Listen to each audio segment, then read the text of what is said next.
मैं समझ रहा हूँ बारिश का मौसम है, धीरे धीरे यहाँ बारिश की बूंदें हमारे यूट्यूबर हजरात के मोबाइलों पर भी चू रही है। बहुत लंबा टाइम नहीं लूंगा आपसे, कुछ देर और सब्र कर लीजिए। कुरान और हदीस की बातें हैं, इंशाअल्लाह फायदा होगा। चलिए मैं आपको एक सच्चा वाकया सुनाता हूँ, जो लेटेस्ट वाकया है, हमारे इस दौर का वाकया है। इस दौर में जब इंसानियत मुर्दा हो रही है, जब अखलाक फना हो रहे हैं, जब लोग बातें तो बड़ी बड़ी करते हैं लेकिन अमल के मामले में जीरो हैं, इस दौर का एक सच्चा वाकया मैं आपको बता रहा हूं। गौर से सुनना मेरे प्यारे भाइयों। तकरीरें तो आपने बहुत सुनी होंगी, लेकिन तकरीरों में जो बातें बयान की जाती हैं, कभी कभी हमको लगता है कि वो बातें स्टेज पर तो बयान करने के लायक है, लेकिन प्रैक्टिकल उनके ऊपर अमल नहीं हो सकता। मेरे प्यारे नौजवान साथियों, तुमसे भी एक बात कहनी है। नौजवानी बड़ी खतरनाक उम्र होती है। शैतान सबसे ज्यादा अगर किसी उम्र के अंदर इंसान को बहकाता है तो जवानी में बहकाता है। जितना गुना इंसान जवानी में कर लेगा, बुढ़ापे में नहीं कर पाएगा। शराब इंसान आमतौर से जवानी में पीता है, जिनाकारी के अड्डे आमतौर से जवानी में आबाद होते हैं, टाइम का गलत इस्तेमाल आमतौर से जवानी में इंसान करता है। मेरे नौजवानों, जरा दिल पे हाथ रख के बताओ, आखिरी बार तुमने अपने मोबाइल में कुरान कब सुना था? चलो आओ इसी बात पर चेक किया जाए, तुम्हारे YouTube की हिस्ट्री चेक की जाए, तुम्हारे ब्राउजर की हिस्ट्री चेक की जाए। तुमने लास्ट टाइम कुरान को कब प्ले किया था? तुम्हारे मोबाइल में कुरान कब तुमने सुना था? कुरान को कब चलाया था? मेरे प्यारे नौजवान साथियों, आज अपनी जवानी का गलत इस्तेमाल करने के पहले सोच लेना कि अल्लाह ताला क्या इसका हिसाब देना पड़ेगा। गुनाह की लज्जत तो आज मिल जाएगी, गुनाह का मजा तो मिल जाएगा, मगर इस गुनाह के बाद इसका जो असर तुम्हारी जिंदगी पर पड़ेगा, जो पछतावा तुम्हें होगा, उस पछतावे के बाद तुम्हारे सामने कोई रास्ता नहीं होगा। ऐ मेरे बंधु, अल्लाह से तौबा कर लो, माफी मांग लो, सुधर जाओ, इसके पहले कि कयामत के दिन तुमको कहना पड़े कि हाय हमारी बर्बादी, काश मैंने ये लापरवाही न की होती। व इन कुन्तु लमिन साखिरीन, काश मैंने अल्लाह के दीन का मजाक न उड़ाया होता, काश मैं भी दीन पर चलता, मैं अल्लाह के रास्ते पर चलता। नहमदुहु व नस्तईनुहु व नस्तगफिरुहु वनऊज़ु बिल्लाहि मिन शुरूरि अनफुसिना व मिन सय्यिआति अअमालिना। मन यहदिहिल्लाहु फला मुदिल्ल लहु व मन युद्लिल फला हादिय लहु।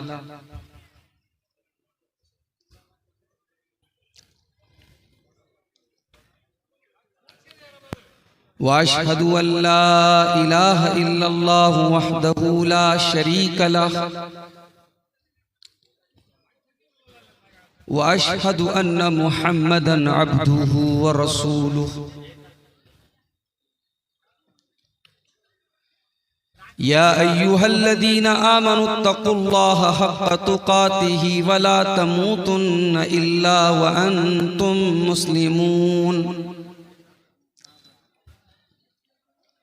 या अय्युहन्नासु इत्तक़ू रब्बकुमुल्लज़ी ख़लक़कुम मिन नफ़्सिन वाहिदा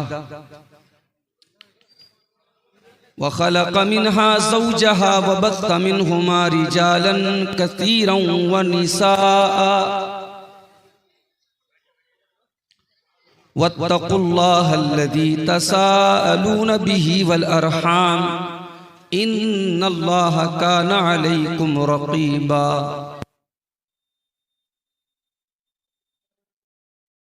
या अय्युहल्लज़ीना आमनुत्तक़ुल्लाहा वक़ूलू क़ौलन सदीदा युस्लिह लकुम अअमालकुम व यग़फिर लकुम ज़ुनूबकुम व मन युतिइल्लाहा व रसूलहु फ़क़द फ़ाज़ फ़ौज़न अज़ीमा।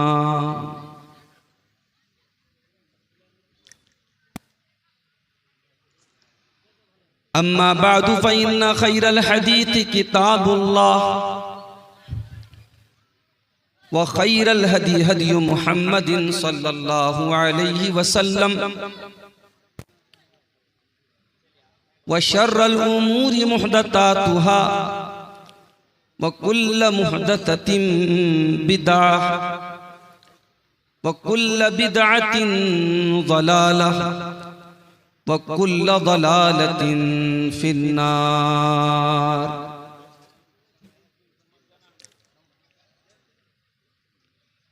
अऊज़ु बिल्लाहि मिनश शैतानिर रजीम। बिस्मिल्लाहिर रहमानिर रहीम।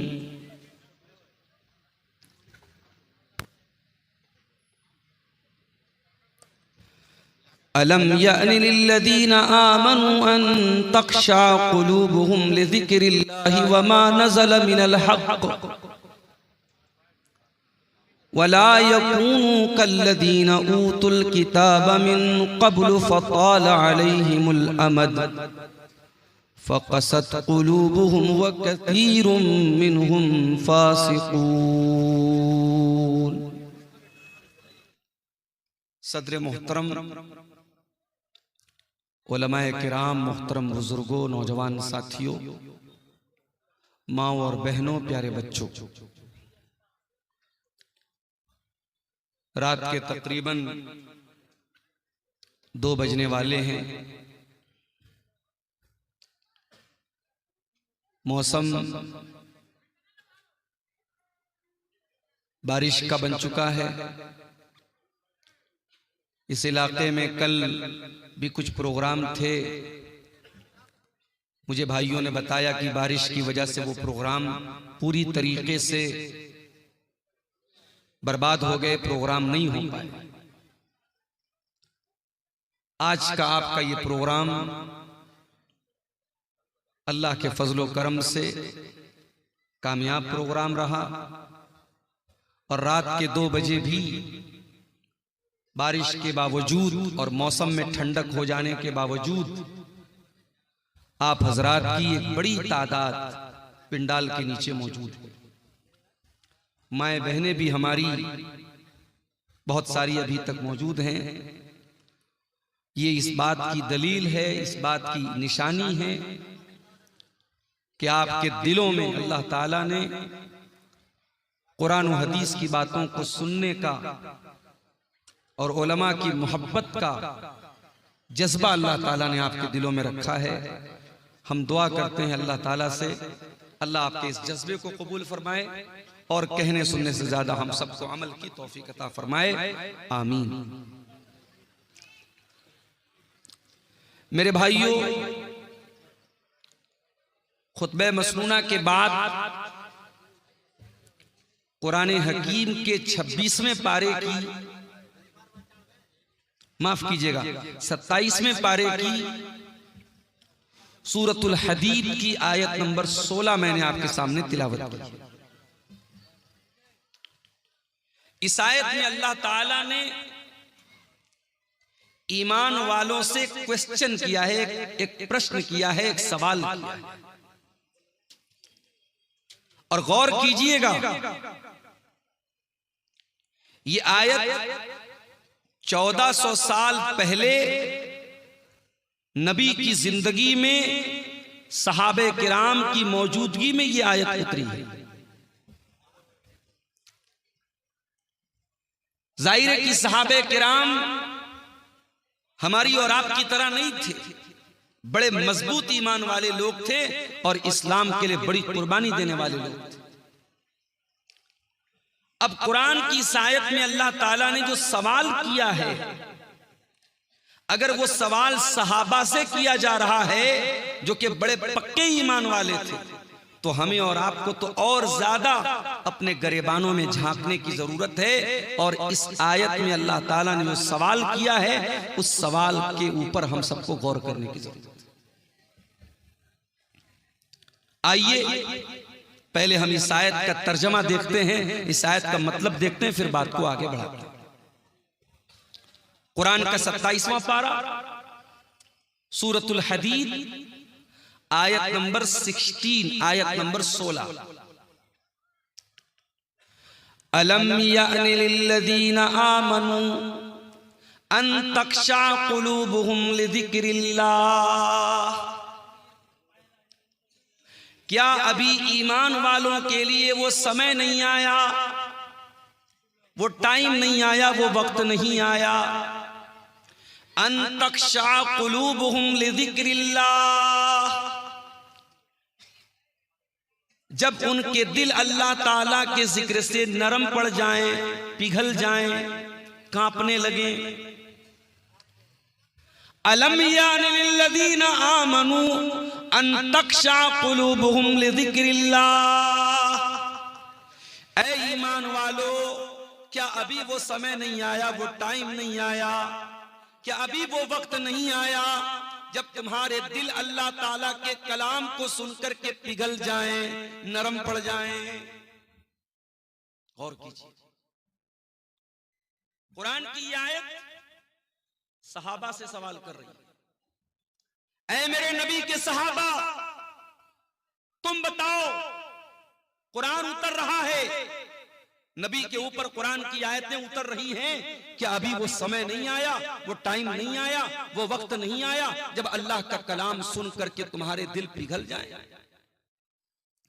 वमा नज़ल मिनल हक़्क़ि, और अल्लाह ताला ने जो कुरान की आयतों को नाजिल किया है, जो हक बातें अल्लाह ताला ने नाजिल की है, क्या उन बातों को सुनकर के तुम्हारे दिल के अंदर अल्लाह का खौफ पैदा नहीं होता? वला यकूनू कल्लज़ीना ऊतुल किताब, ऐ मुसलमानों, तुम यहूदियों की तरह न हो जाना, तुम ईसाइयों की तरह न हो जाना। उनको अल्लाह ने किताब दी, उनको तौरात दी, उनको इंजील दी, फताल अलैहिमुल अमद, फिर उनके ऊपर एक लंबा टाइम गुजर गया। जाहिर जब हमारे नबी दुनिया में आए, ईसा अलैहिस्सलाम को आए हुए 600 साल हो चुके थे, मूसा अलैहिस्सलाम को आए हुए हजारों साल हो चुके थे। अल्लाह कह रहा है कि तुम यहूदियों की तरह मत हो जाओ, तुम ईसाइयों की तरह मत हो जाओ। उनको अल्लाह ने अपनी किताब दी और एक लंबा टाइम जब गुजर गया, फक़सत क़ुलूबुहुम, तो उनके दिल सख्त हो गए, उनके दिल हार्ड हो गए, उनके दिल कठोर हो गए। ऐ मुसलमानों, अभी तुम्हारे नबी मौजूद हैं, अभी कुरान उतर रहा है, अभी तुम्हारे दिल के अंदर शक्ति आने लगी। क्या तुम्हारा दिल अल्लाह का कलाम सुन करके नहीं पिघलता है? तुम्हारे दिल में अल्लाह का डर पैदा नहीं होता?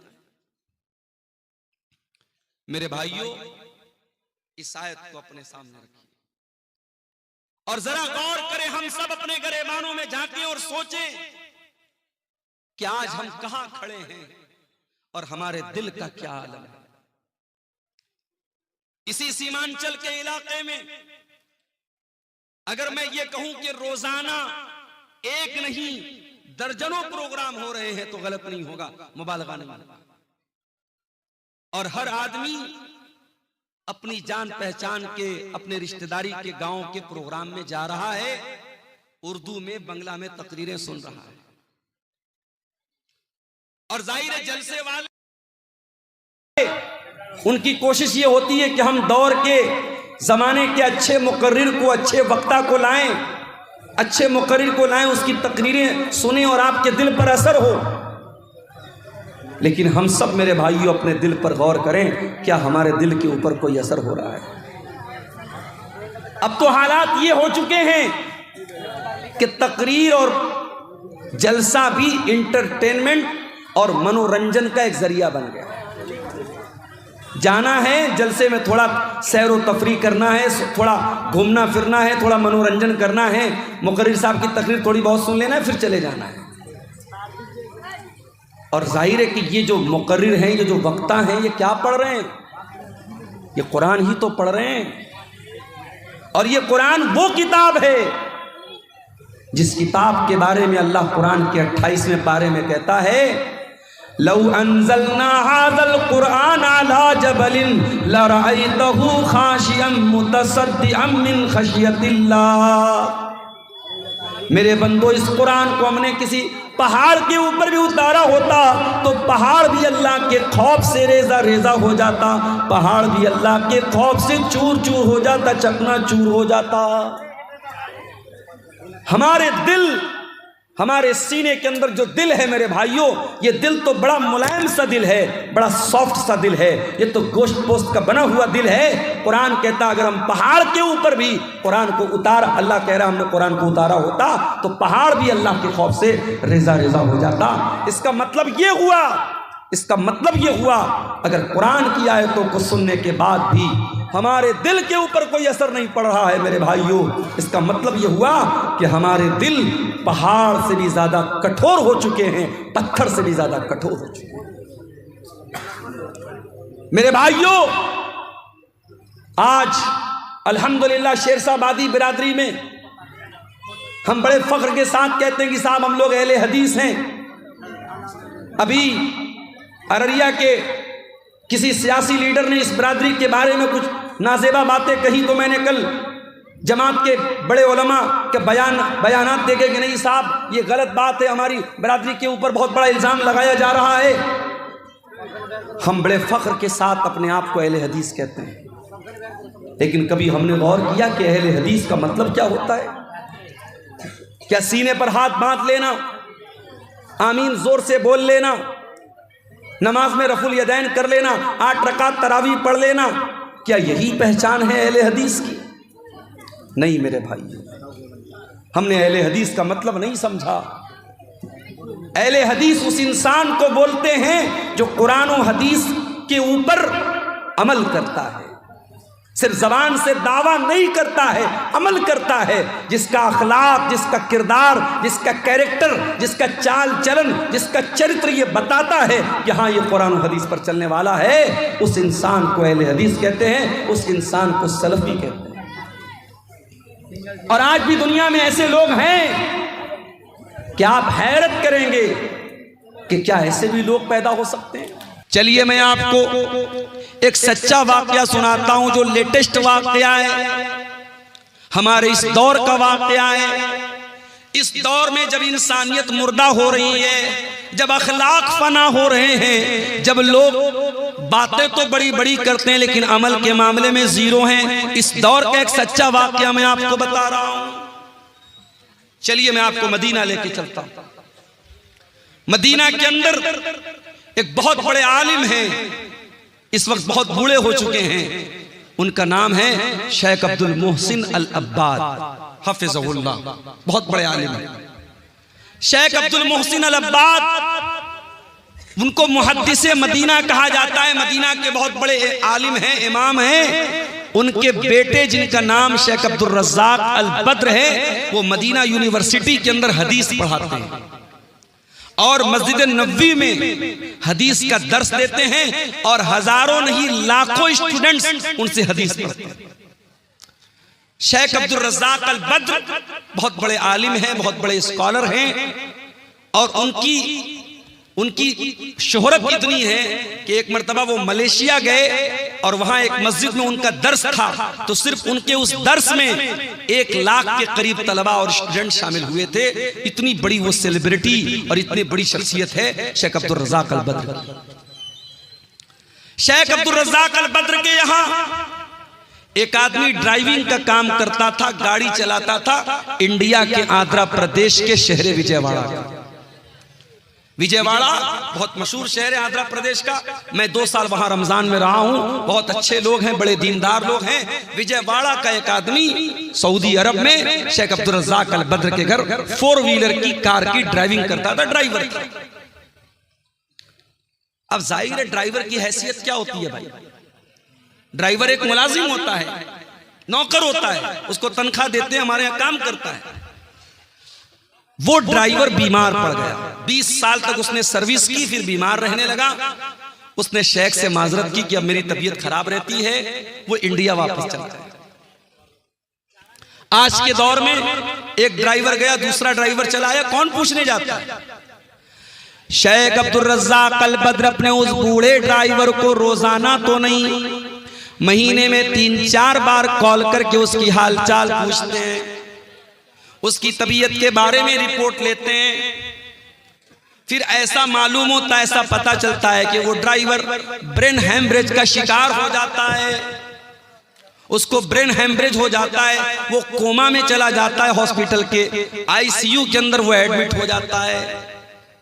शेख अब्दुल रज़्ज़ाक़ अल बद्र को मालूम होता है कि मेरे घर पे 20 साल ड्राइविंग करने वाला ड्राइवर ब्रेन हेमरेज का शिकार हो चुका है और विजयवाड़ा के हॉस्पिटल में एडमिट हुआ है। गौर से सुनना मेरे प्यारे भाइयों, तकरीरें तो आपने बहुत सुनी होंगी, लेकिन तकरीरों में जो बातें बयान की जाती हैं, कभी कभी हमको लगता है कि वो बातें स्टेज पर तो बयान करने के लायक है, लेकिन प्रैक्टिकल उनके ऊपर अमल नहीं हो सकता। लेकिन ये सच्चा वाकया जो मैं बताने जा रहा हूं, ये सच्चा वाकया आपको सबूत दे रहा है कि तकरीर के अंदर जो बातें बयान की जाती हैं, उन बातों पर अगर इंसान अमल करना चाहे तो आज के इस नाजुक दौर में भी अमल कर सकता है। 20 साल तक ड्राइविंग करने वाला वो ड्राइवर ब्रेन हेमरेज का शिकार है, हॉस्पिटल में एडमिट है। शेख अब्दुल रज़्ज़ाक़ अल बद्र उसके बेटे से कांटेक्ट में, बेटे से बातचीत होती है कि आपके अब्बा की अयादत करने के लिए, उनकी हाल चाल के लिए, उनको देखने के लिए सऊदी अरब से शेख अब्दुल रज़्ज़ाक़ अल बद्र की तरफ से कोई आने वाला है। बेटा सोचता है इतनी बड़ी हस्ती हैं, पैसे वाले भी हैं और बहुत बड़े आलिम भी हैं, हो सकता है अपने किसी नौकर चाकर को भेज दे मेरे अब्बा की हाल चाल लेने के लिए। वो दिन तय हो जाता है, टाइम तय हो जाता है और उस ड्राइवर का बेटा अपने इलाके के एयरपोर्ट पर जब पहुंचता है, क्या देखता है, उस एयरपोर्ट पर पहुंचने के बाद वो क्या देखता है कि शेख अब्दुल रज़्ज़ाक़ अल बद्र खुद फ्लाइट से तशरीफ लाए हुए हैं। अपने बूढ़े ड्राइवर, अपने बीमार ड्राइवर की अयादत करने के लिए, उसकी हाल चाल लेने के लिए, उसकी खबरगिरी करने के लिए सऊदी अरब से विजयवाड़ा तक का, आंध्र प्रदेश तक का लंबा सफर बगैर किसी अपॉइंटमेंट के और बगैर किसी को बताए हुए शेख अब्दुल रज़्ज़ाक़ अल बद्र तय करते हैं। मेरे भाई, हमारा हाल तो ये, हम कटिहार से पटना भी अगर जाते तो कोई ना कोई मकसद होता है, कोई ना कोई कारोबारी मामला होता है, किसी से पैसे का लेन देन होता है, कोई ना कोई दुनियावी मफाद होता है। मेरे प्यारे साथियों, जिस दौर में इंसान किसी को बेमतलब सलाम भी नहीं करता है, ऐसे दौर में क्या ऐसा भी अखलाक मिल सकता है? मेरे प्यारे भाइयों, सऊदी अरब की सरजमीन से शेख अब्दुल रज़्ज़ाक़ अल बद्र फ्लाइट के जरिए आते हैं। हालांकि अगर वो एक कॉल कर दें, एक मैसेज कर दें, उनके लाखों स्टूडेंट हैं हिंदुस्तान की सरजमीन पर, जो बच्चे मदीना में जाके पढ़ते हैं वो शेख अब्दुल रज़्ज़ाक़ अल बद्र से भी पढ़ते हैं। जितने मदनी आलिम आपको मिलेंगे, जो बाद में जो मदनी आलिम हुए वो सब उनके शागिर्द आपको मिलेंगे। जितने भी मदनी आलिम हैं सब मदीना में पढ़े, उनके शागिर्द हैं। एक मैसेज कर दें, तलबा की और स्टूडेंट की भीड़ लग जाएगी। मगर शेख अब्दुल रज़्ज़ाक़ अल बद्र ने किसी को नहीं बताया, बगैर किसी अपॉइंटमेंट के अचानक आए, ड्राइवर के बेटे के साथ कार में बैठ के हॉस्पिटल आए। अपने उस बूढ़े मुलाजिम की देर तक बैठ करके उसको दुआओं से नवाजा, उसकी पैसे से भी मदद की और उनके घर वालों को तसल्ली दी और फिर वापस चले गए। मेरे प्यारे साथियों, ये इस दौर के एक आलिम, एक कुरान और सुन्नत पर बयान करने वाले और कुरान और सुन्नत पर अमल करने वाले एक आलिम का सच्चा वाकया हमें ये बताता है। मेरे भाइयों के दिल में अगर अल्लाह का डर हो, दिल में अल्लाह का खौफ हो, तो कुरान और सुन्नत की बातें सिर्फ स्टेज पर बयान नहीं होती हैं, उनके ऊपर अमल भी किया जा सकता है और आज के दौर में अमल करने वाले भी मौजूद हैं। हमारा मामला क्या है? मुझसे कभी कभी लोग सवाल करते हैं, मैं मुंबई गया, लोग मुझसे पूछने लगे, मौलाना साहब लगता है आपका प्रोग्राम कटिहार में बहुत होता है। अच्छा, कुछ तो चैनल वालों की मेहरबानी है, एक ही तकरीर को वो 10 चैनल वाले, अब तो ये माशाल्लाह गिनती करना चाहे तो हम लोग गिनती भी नहीं कर सकते कितने कैमरे लगे हैं, इसमें क्या क्या नाम है चैनल का ये भी नहीं मालूम।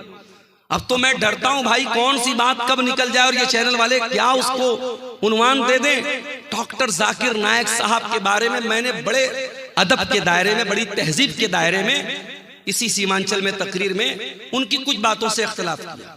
अब चैनल वाला क्या थंबनेल डाल रहा है, डॉक्टर जाकिर नायक हनफी हो गया, डॉक्टर जाकिर नायक अहले हदीस नहीं, उससे बचो।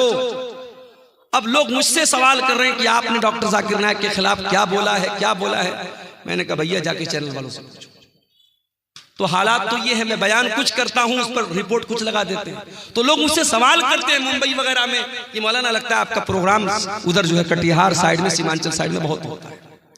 और हकीकत में अगर आप देखें, सिर्फ मेरी बात नहीं है, जो भी हमारे जमात के बड़े बड़े मुकर्रिरीन हैं, जैसे मौलाना जर्जीज साहब हो गए, और इसी तरीके से और भी जो भी इस वक्त जो मुकर्रिरीन जिनको हम जानते हैं, जो चल रहे हैं या जिनको सोशल मीडिया पे सुना जा रहा है, उसमें से बहुत सारे लोग आपके सीमांचल में आते हैं। सीमांचल में जलसे इतने हो रहे हैं, तकरीरें इतनी सुनी जा रही हैं, मगर असर क्यों नहीं हो रहा है? क्या बेपर्दगी में कोई कमी आ रही है? क्या शराब के नशे में कोई कमी आ रही है? क्या ज़िनाकारी और बदकारी में कोई कमी आ रही है? क्या शादी ब्याह में लेन देन में कोई कमी आ रही है? इसी बिहार की सरजमीन पर चंपारण के एक हमारे दोस्त हैं, साथी हैं, हमारे साथ पढ़ाने वाले टीचर हैं, उनकी बेटी के रिश्ते की बात आई। लड़का मामूली सा कोई काम करता है, मेहनत मजदूरी का काम करता है, 5 लाख रुपए की डिमांड की उसने। वो टीचर हमारे साथ पढ़ाते, कहने लगे मौलाना ये हालात है हमारी जमात के लोगों के। अहले हदीस लड़का है, घर वाले बड़े पक्के अहले हदीस हैं, 5 लाख रुपए की डिमांड हुई है कि लड़की की शादी करना है तो 5 लाख रुपया लेके आओ। मेरे भाइयों, दावा करना बंद कर दो अहले हदीस का। तुम्हारे शादी ब्याह में अगर तुम कुरान और सुन्नत को फॉलो नहीं करते हो, लेन देन में अगर कुरान और हदीस को फॉलो नहीं करते हो, चाल चलन में कुरान और हदीस पर नहीं चलते हो, तो सिर्फ सीने पर हाथ बांध कर और रफुल यदैन करके अपने आप को अहले हदीस कहना बंद कर दो, बंद कर दो अहले हदीसों को बदनाम करना। हमारे दिल कठोर हो चुके हैं मेरे भाई, इतनी तकरीरें सुन रहे हैं मगर कोई असर नहीं पड़ रहा है। क्यों? कुरान का वो सवाल हमसे और आपसे भी हो रहा है। अलम यान लिल्लदीना आमनू, ऐ ईमान वालों, वो समय कब आएगा, वो टाइम कब आएगा, वो वक्त कब आएगा, अन तख्शा कुलूबुहुम लिज़िक्रिल्लाह, कि अल्लाह का कलाम सुन करके सिर्फ तुम्हारे कानों को अच्छा नहीं लगेगा, बल्कि तुम्हारे दिल के ऊपर भी उसका इफेक्ट पड़ेगा, उसका प्रभाव पड़ेगा। हमारा हाल तो ये हो गया है, एक कान से सुनना है, दूसरे कान से उड़ाना, कान तक ताल्लुक है, बस दिल से कोई कनेक्शन नहीं है। हमारे नौजवानों को देख लो, हमारी बहनों को देख लो, नौजवान लड़कियों को देख लो, सारी मेहनत किस पर हो रही है? शरीर पर हो रही है, चेहरे पर हो रही है। लड़कों को देखो, जिम जा रहे हैं, चिकन खा रहे हैं, मटन खा रहे हैं, तो साहब बॉडी बन जाए। लड़कियों को देखो, आधा आधा घंटा आईने के सामने खड़ी हैं, क्या कर रही है? मेकअप कर रही है। ब्यूटी पार्लर में दुल्हन जाती है, जाने के टाइम जो है वो उसका कलर कुछ और होता है, आने के टाइम कलर कुछ और होता है, डिजाइन पूरा बदल जाता है। आप देख ले, मेकअप पर इतनी मेहनत हो रही है, लेकिन इस पर कोई मेहनत नहीं हो रही है। अल्लाह ताला के यहाँ जिस चीज की वैल्यू है मेरे भाइयों, फेस की वैल्यू नहीं है। अल्लाह के यहाँ हमारी बॉडी की वैल्यू नहीं है, अल्लाह ताला के हमारे दिल की वैल्यू है। इब्राहीम अलैहिस्सलाम दुआ करते हैं, वला तुखज़िनी यौम युबअसून, ऐ अल्लाह तू मुझे क़यामत के दिन ज़लील मत करना, ऐ अल्लाह तू मुझे क़यामत के दिन रुसवा मत करना। यौम ला यनफ़उ मालुन वला बनून, जिस दिन न माल काम आएगा न औलाद काम आएगी, इल्ला मन अतल्लाह बिक़ल्बिन सलीम। कयामत के दिन तो वही कामयाब होगा अल्लाह जो साफ सुथरा दिल लेकर के आएगा। तुम्हारे चेहरे कितने साफ सुथरे हैं, तुम्हारे बालों में कितनी खूबसूरती है, तुम्हारा शरीर कितना खूबसूरत है, अल्लाह ताला क्या ये मैटर नहीं करता है? हाँ, अल्लाह क्या ये मैटर करता है कि आपका दिल कितना साफ सुथरा है। कहीं ऐसा तो नहीं कि चेहरा तो बहुत अच्छा है, बॉडी तो बहुत मजबूत है, मगर दिल के अंदर गंदगी भरी है, दिल के अंदर लालच भरा है, दिल के अंदर खुदगर्जी भरी है, दिल के अंदर माल की मोहब्बत भरी है, दिल के अंदर दुनिया की मोहब्बत भरी है, दिल के अंदर शरारत भरी है। दिल साफ नहीं होगा मेरे भाइयों, हम अल्लाह के कामयाब नहीं हो सकते। दिल पर मेहनत करो, दिल पर मेहनत करो।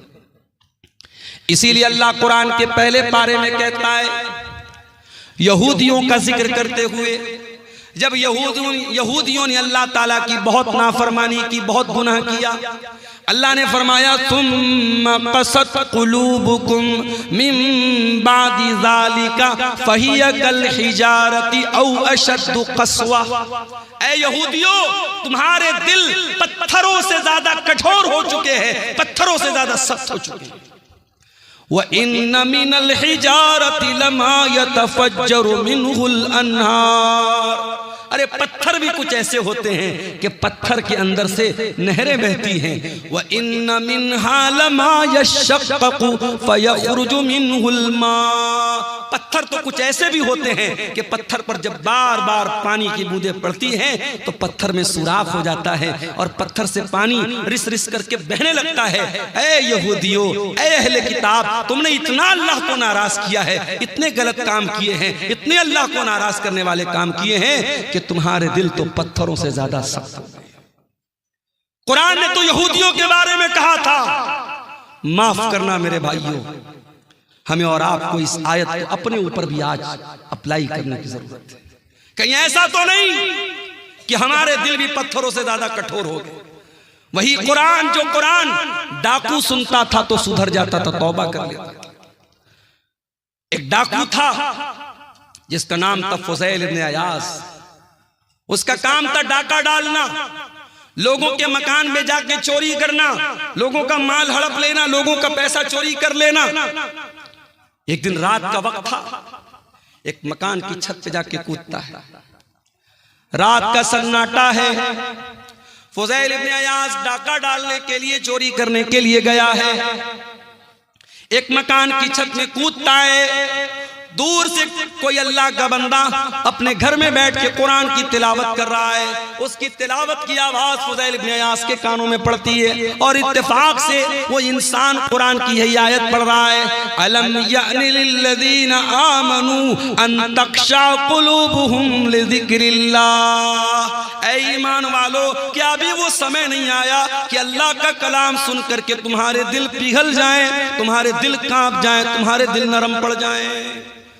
जब ये आयत हजरत फुज़ैल इब्न अयाज़ के कान में पड़ी, कहा अल्लाह, मैं तेरा इतना गुनहगार बंदा, कोई रात में बैठ के कुरान की तिलावत कर रहा है, कोई कुरान पढ़ रहा है और मैं बैठ के लोगों का माल चोरी कर रहा हूं, मैं डाका डाल रहा हूं। अय अल्लाह, मैं तौबा करता हूं तेरी बारगाह में। वो टाइम आ गया है अल्लाह, जिस टाइम के बारे में तू पूछ रहा है कि वो समय कब आएगा, वो समय आ चुका है। फुज़ैल इब्न अयाज़ ने सच्ची तौबा की, वहां से निकले।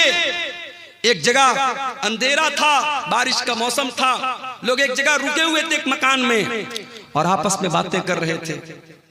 रात बहुत हो गई है, अब हमें यहीं रुक जाना चाहिए। किसी ने कहा नहीं, यहां रुको मत, हमें चलना चाहिए। क्या पता फुज़ैल इब्न अयाज़ नाम का डाकू कहीं छुपा हो और हमें पकड़ करके हमें लूट ले, मार ले। इससे पहले कि हमारा माल चोरी हो जाए, हमें यहां से निकल जाना चाहिए। फुज़ैल इब्न अयाज़ ने आसमान की तरफ देखा, कहा अल्लाह, तेरे बंदे आज मुझसे डरते हैं। उन्हें डर है फुज़ैल इब्न अयाज़ ना आ जाए, मेरा माल चोरी ना हो जाए, मेरे माल पे डाका ना पड़ जाए। ऐ अल्लाह, आज तेरा बंदा तुझसे सच्ची तौबा करता है और तुझसे वादा करता है जब तक जिंदा रहेगा तेरे घर को नहीं छोड़ेगा, अपनी सारी जिंदगी तेरे घर के लिए कुर्बान कर देगा, तेरी मस्जिद के लिए कुर्बान कर देगा। फुज़ैल इब्न अयाज़ तौबा करते हैं और वहां से वो मक्का आते हैं और सारी जिंदगी अपने आप को खाने काबा के साथ जोड़ लेते हैं और इतने बड़े आलिम बन जाते हैं, इतने बड़े इमाम बन जाते हैं कि उनको अपने दौर का सबसे बड़ा आलिम माना जाता है और सबसे बड़े बड़े जाहिद और आबिद लोगों में उनका शुमार होता है। कुरान तो वही है मेरे भाई, कुरान वही है, कुरान की आयतें वही है। एक डाकू ने सुना और तौबा कर ली और हम और आप उस कुरान को सुनते हैं और हमारे दिल पर कोई असर क्यों नहीं होता? कुरान जवाब दे रहा है, सुम्मा क़सत क़ुलूबुकुम मिन बादि ज़ालिका, तुम्हारे दिल पत्थरों से भी ज्यादा कठोर हो चुके।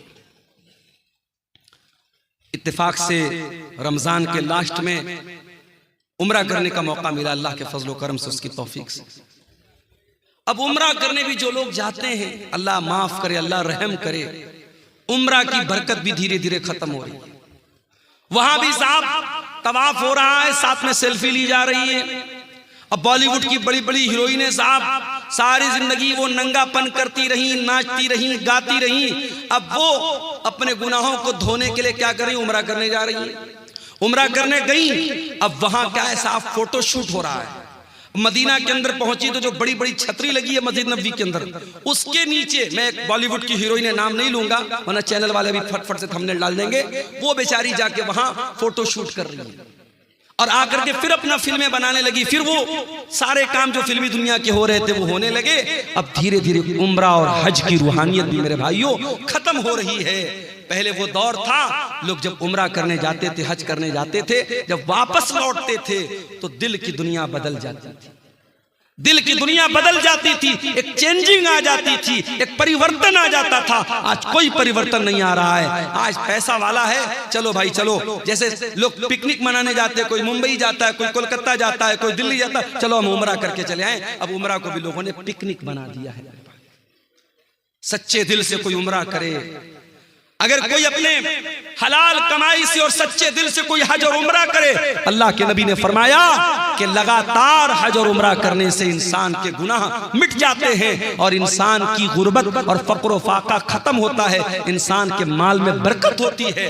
मगर अफसोस हमारे दिल इतने कठोर हो चुके हैं कि आज हम और आप उम्रा करने और हज करने जा रहे हैं तो वहां भी हम दुनियादारी कर रहे हैं। मेरे प्यारे साथियों, ये दिल के कठोर होने की अलामत है।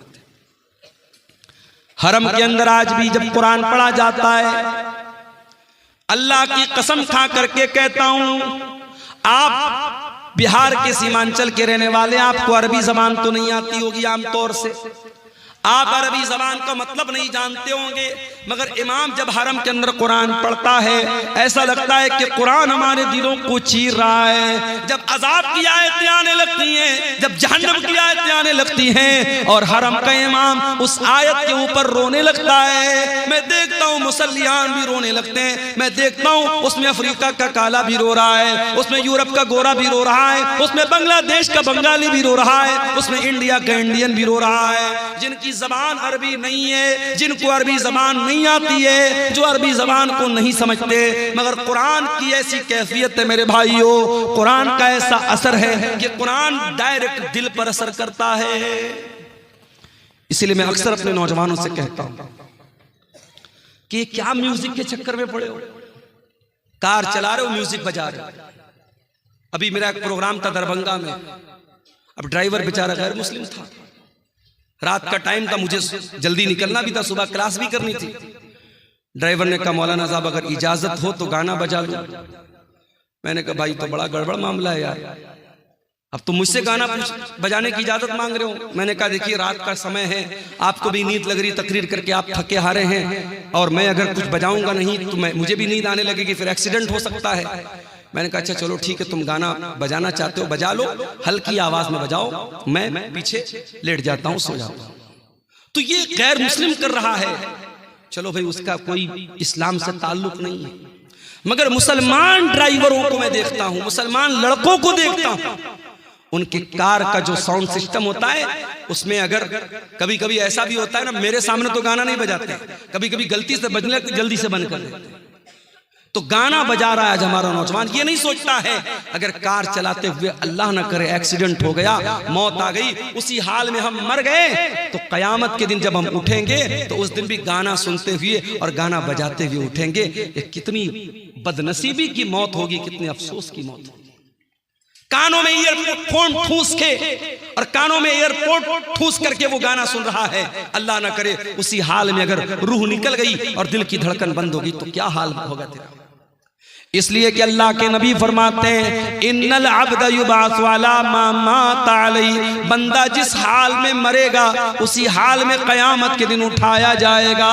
जो कुरान पढ़ते हुए मरेगा वो कुरान पढ़ते हुए उठाया जाएगा, जो गाना सुनते हुए मरेगा वो गाना सुनते हुए उठाया जाएगा, जो गंदी वीडियो देखते हुए मरेगा वो गंदी वीडियो देखते हुए उठेगा, जो ज़िना करते हुए मरेगा वो ज़िना करते हुए उठेगा, जो शराब पीते हुए मरेगा वो शराब पीते हुए उठेगा, जो हलाल हलाल काम करते हुए मरेगा, वो हलाल काम करते हुए उठेगा।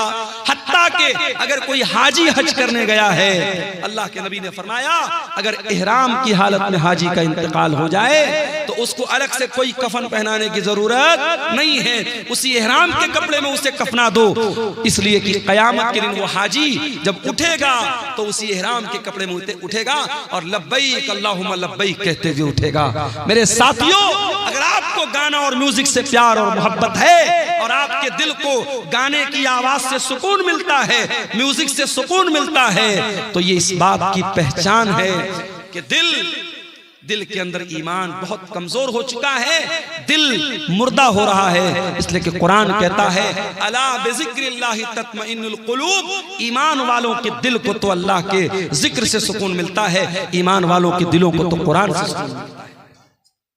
हमारे प्यारे नबी सल्लल्लाहु ताला अलैहि वसल्लम कुरान पढ़ा भी करते थे और कुरान सुना भी करते थे। एक मर्तबा आपने हजरत अब्दुल्ला बिन मसूद से कहा, अय अब्दुल्ला तुम मुझे कुरान पढ़ के सुनाओ। अब्दुल्ला बिन मसूद बहुत अच्छा कुरान पढ़ते थे, बहुत खूबसूरत आवाज थी। अब्दुल्ला बिन मसूद ने कहा कि अल्लाह के रसूल मैं आपको कुरान पढ़ के सुनाऊं? ये कुरान तो आप ही के ऊपर उतरा है, मैं आपको कैसे पढ़ के सुनाऊं? आपने फरमाया अय अब्दुल्ला इन्नी उहिब्बु अन अस्माअहु मिन गैरी, आज मैं दूसरे के मुंह से कुरान सुनना चाहता हूं, आज तुम मुझको कुरान पढ़ के सुनाओ। हजरत अब्दुल्ला कुरान पढ़ने लगे, अल्लाह के नबी सुन रहे हैं, हजरत अब्दुल्ला कुरान पढ़ रहे हैं। अल्लाह अकबर, अल्लाह के नबी बैठ करके कुरान सुन रहे हैं। मेरे नौजवानों, जरा दिल पे हाथ रख के बताओ, आखिरी बार तुमने अपने मोबाइल में कुरान कब सुना था? चलो आओ इसी बात पर चेक किया जाए, तुम्हारे YouTube की हिस्ट्री चेक की जाए, तुम्हारे ब्राउजर की हिस्ट्री चेक की जाए, तुमने लास्ट टाइम कुरान को कब प्ले किया था, तुम्हारे मोबाइल में कुरान कब तुमने सुना था, कुरान को कब चलाया था। चेक किया जाए तो शर्मिंदगी उठानी पड़ जाएगी, शर्मिंदा होना पड़ जाएगा। मोबाइल आप लॉक करके वापस रख दे, नहीं मौलवी साहब रहने दीजिए। ये हालात है हमारे।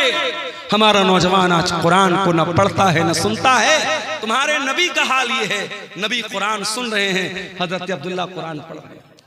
अब्दुल्ला बिन मसूद कहते हैं मैं कुरान पढ़ने लगा, अल्लाह के प्यारे नबी गौर से कुरान को सुनने लगे। मैं सूरे निसा की तिलावत कर रहा था, मैं पढ़ते पढ़ते जब सूरे निसा की आयत नंबर 31 के ऊपर पहुंचा, फकैफ़ इज़ा जीना मिन कुल्लि उम्मतिन बिशहीद व जीना बिका अला हाउलाई शहीदा।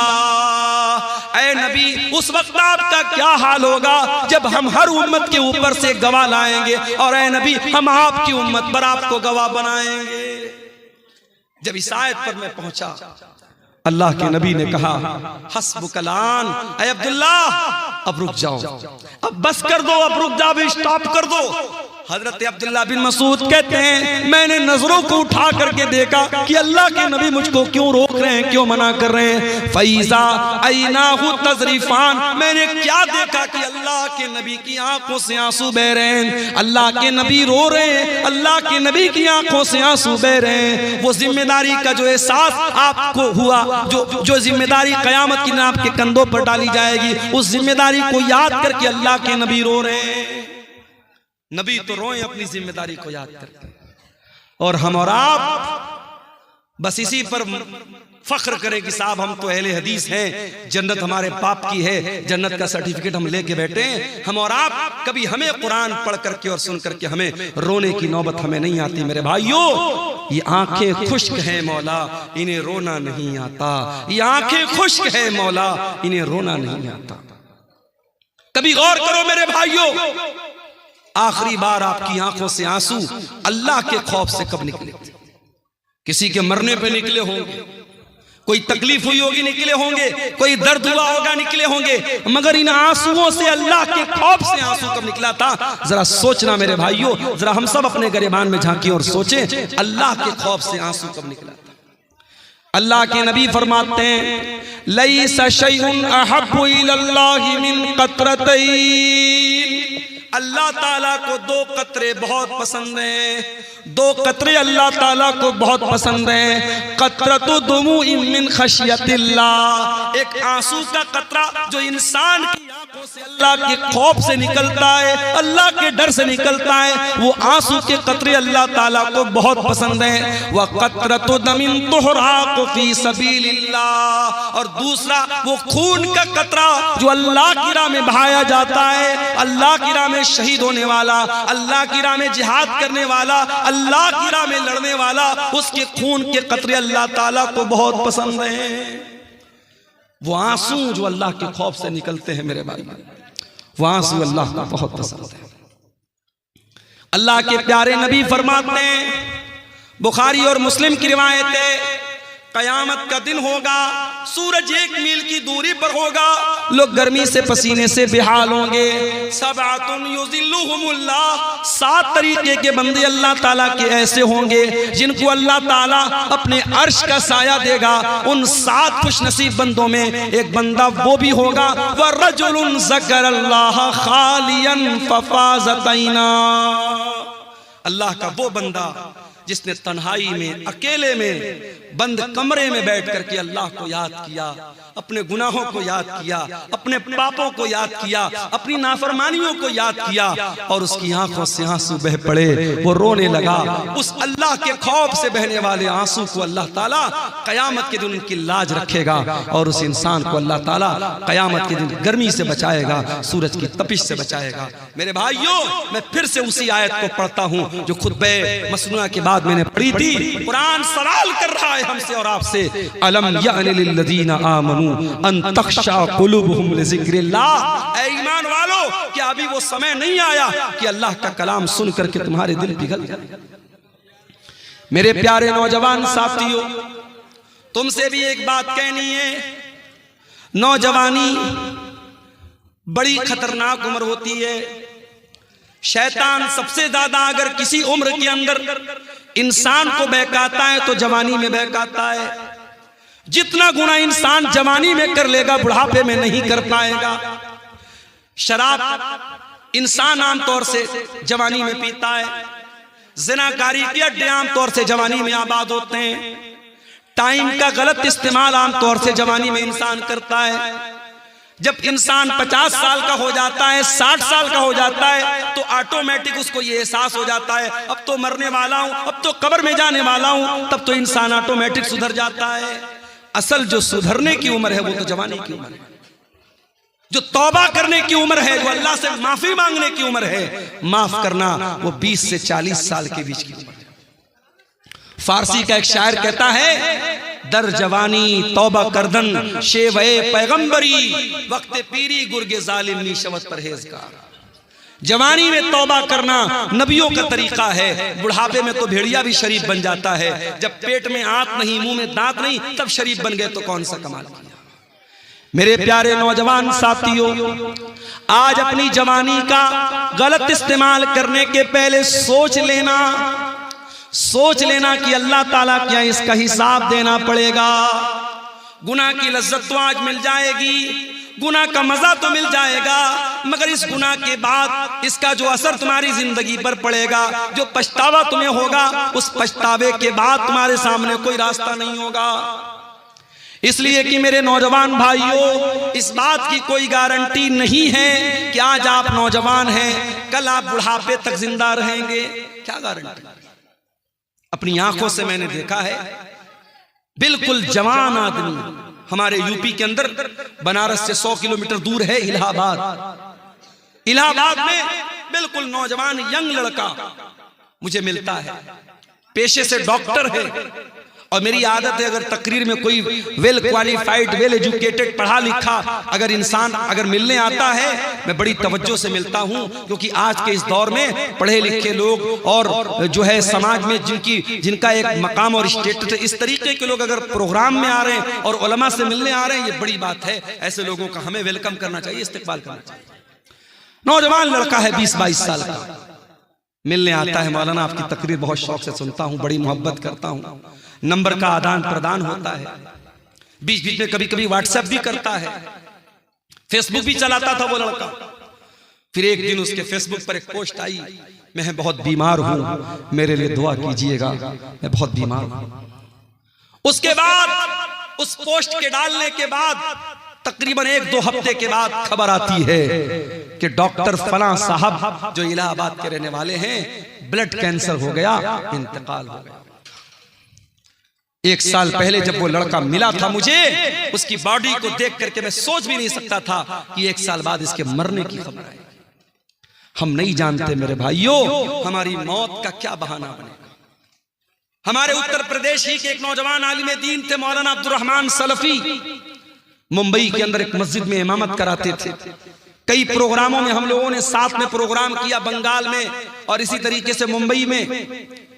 और 1 साल रमजान में तफसीर का बयान करने के लिए करनूल शहर में, आंध्र प्रदेश में मैंने बात करके उनको वहां पे अपॉइंट किया था। वहां पर भी वो गए थे, बड़ी मोहब्बत करते थे मुझसे, मैं भी मोहब्बत करता था उनसे। एक प्रोग्राम में मुंबई से पूना जाते हैं और पूना का प्रोग्राम करके चूंकि मस्जिद की इमामत, कहते दुनिया की सबसे टफ ड्यूटी होती है मस्जिद की इमामत।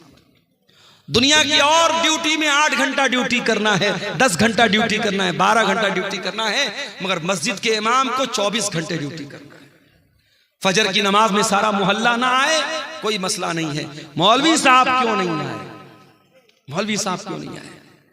मौलवी साहब शादीशुदा हैं, बीवी के साथ रहते हैं, हो सकता है नापाक हुए हो, तबीयत ठीक ना रही हो, रात में नहाने का मौका ना मिला हो, पानी गर्म करने का मौका ना मिला हो, कोई भी वजह रही हो, नहीं साहब इमाम साहब की तनख्वाह काटी जाएगी, फजर की नमाज में क्यों नहीं आए। ये आज क्या हो रहा है, मैं समझ रहा हूं बारिश का मौसम है, धीरे धीरे यहाँ बारिश की बूंदें हमारे यूट्यूबर हजरात के मोबाइलों पर भी चू रही है। बहुत लंबा टाइम नहीं लूंगा आपसे, कुछ देर और सब्र कर लीजिए, कुरान और हदीस की बातें हैं, इंशाअल्लाह फायदा होगा। मेरे भाइयों आज सबसे टफ ड्यूटी अगर किसी की है तो इमाम की ड्यूटी है। मौलाना अब्दुल रहमान सलफी बिल्कुल यंग एज के 2 छोटे छोटे बच्चों के बाप हैं। मैं उनके गांव में भी गया हूं, उत्तर प्रदेश में सिद्धार्थनगर में उनका गांव है। पूना में प्रोग्राम हुआ, रात ही में उनको मुंबई वापस आना है क्योंकि फजर की नमाज भी उनको पढ़ाना है।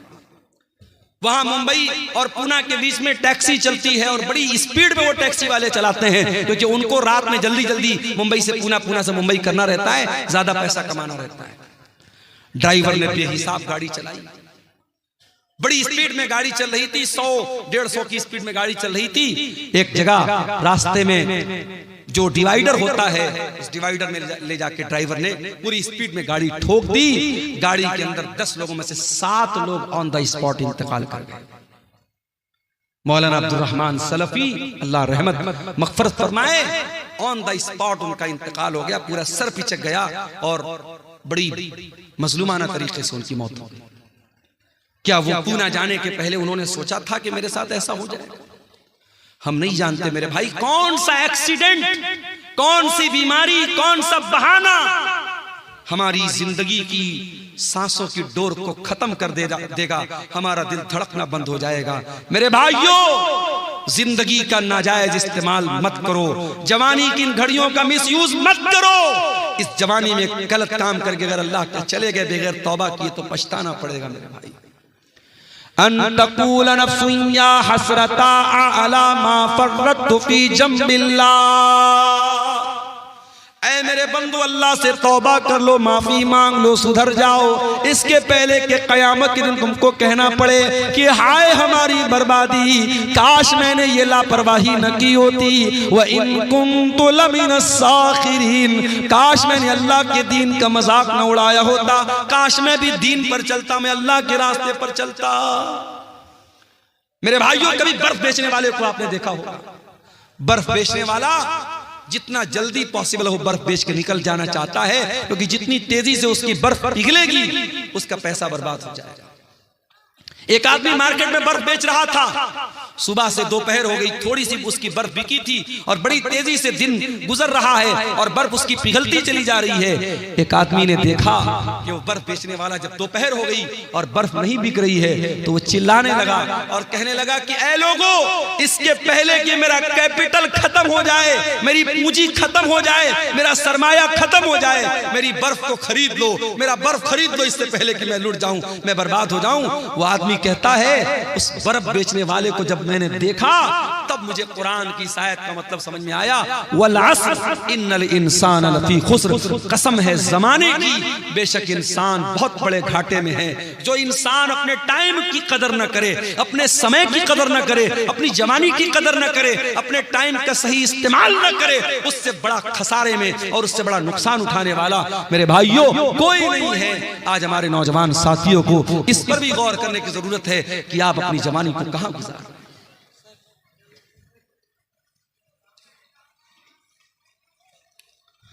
कुरान का वो सवाल हमसे और आपसे हो रहा है मेरे भाई, अलम यानि लिल्लज़ीना आमनू अन तख्शा कुलूबुहुम लिज़िक्रिल्लाह, क्या ईमान वालों के लिए अभी वो समय नहीं आया कि अल्लाह का कलाम सुन करके उनके दिल पिघल जाएं, नरम पड़ जाएं।